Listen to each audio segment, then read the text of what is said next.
కర్నూలు నగరంలో 63 అడుగుల భారీ గణనాథుని నిమజ్జన కార్యక్రమం ఘనంగా జరిగింది. తుంగభద్ర నదీ తీరాన ప్రకృతికి హాని జరగకుండా మట్టితో తయారు చేసిన వినాయక విగ్రహాన్ని ప్రతిష్ఠించిన చోటే నిమజ్జనం చేశారు. లక్ష్మీ నరసింహస్వామి భక్త బృందం 5 ఏళ్లుగా ఏర్పాటు చేస్తున్న మట్టి విగ్రహం అందరికీ స్ఫూర్తిదాయకంగా ఉందని మాజీ ఎమ్మెల్యే ఎస్వి మోహన్ రెడ్డి కొనియాడారు. నిమజ్జనోత్సవం సందర్భంగా జరిగిన లడ్డూ వేలంలో 2 లక్షలకు స్వస్తిక్ డెవలపర్స్ కాంచనం సురేష్ బాబు సొంతం చేసుకున్నారు. అలాగే మహాగణపతి హుండీని 1,45,000 రూపాయలకు చింటూ భరత్ వికాస్ దక్కించుకున్నారు.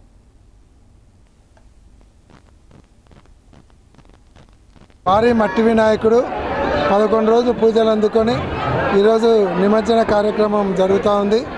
దాదాపుగా 3 గంటల నుంచి పూజా కార్యక్రమాలు జరిగినాయి. ఇప్పుడు ఫైర్ ఇంజన్ల ద్వారా ఇక్కడనే మట్టి విగ్రహాన్ని నిమజ్జనం చేసి ఆ మట్టి కూడా పవిత్రంగా ఎవరు తొక్కకుండా ఆ మట్టి కూడా తుంగభద్ర నదిలోనే కలిసిపోయేలాగా ఏర్పాటు చేయడం జరిగింది. ఇంత పవిత్రంగా నిమజ్జన కార్యక్రమం భారతదేశంలో కర్నూలులో తప్ప ఎక్కడా జరగలేదని చెప్పడంలో ఎటువంటి సందేహం లేదు. ఎందుకంటే ఈరోజు పూజలతో పాటు ఏదైతే వినాయకుని మట్టి కూడా పవిత్రంగా భావించి ఈరోజు తుంగభద్ర నదిలోకి పోయేలాగా ఏర్పాటు చేయడం జరిగింది. కాబట్టి భారతదేశానికి ఒక మంచి సందేశాన్ని ఇచ్చినటువంటి కళ్యాణ్ వాళ్ళ మిత్ర బృందాన్ని అంతా కూడా మనస్ఫూర్తిగా అభినందిస్తున్నాను. 2018 నుంచి మట్టి విగ్రహాలను ప్రోత్సహిస్తూ వీళ్ళే ఒక ఆదర్శంగా నిలిచి దేశంలో మొట్టమొదటగా 65 అడుగుల మట్టి విగ్రహాన్ని పెట్టి దేశానికి ఒక మంచి సందేశాన్ని ఇవ్వడమే కాకుండా ఈరోజు కర్నూలు పట్టణంలో 35% దాదాపుగా మట్టి విగ్రహాలు రావడం జరిగింది.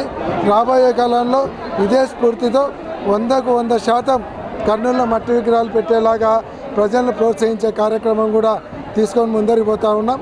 ఈరోజు దీనికి సహకరించినటువంటి పెద్దలందరికీ కూడా ధన్యవాదాలు తెలియజేస్తున్నాం. శ్రీ లక్ష్మీనరసింహ వినాయక మేము ఇక్కడ 11 రోజులు చాలా పూజలు చేసాం నిష్ఠగా. అదేవిధంగా చాలా హ్యాపీగా ఉంది ఈరోజు మాకు. ఈరోజు నిమజ్జనం రోజు అదేవిధంగా ఈరోజు మేము 11 రోజులు ఈరోజు లడ్డీ అని ఉండే ఆలం జరిగింది ఇక్కడ. అదే ఇప్పుడు నిమజ్జనం స్టార్ట్ అవుతుంది మరి కొద్ది క్షణాల్లో. మీకు చాలా అందరూ కూడా మట్టి విగ్రహాలు నెక్స్ట్ ఇయర్ మట్టి విగ్రహాలు పెట్టాలని ఆశిస్తున్నాము. భారీ మట్టి వినాయకుడు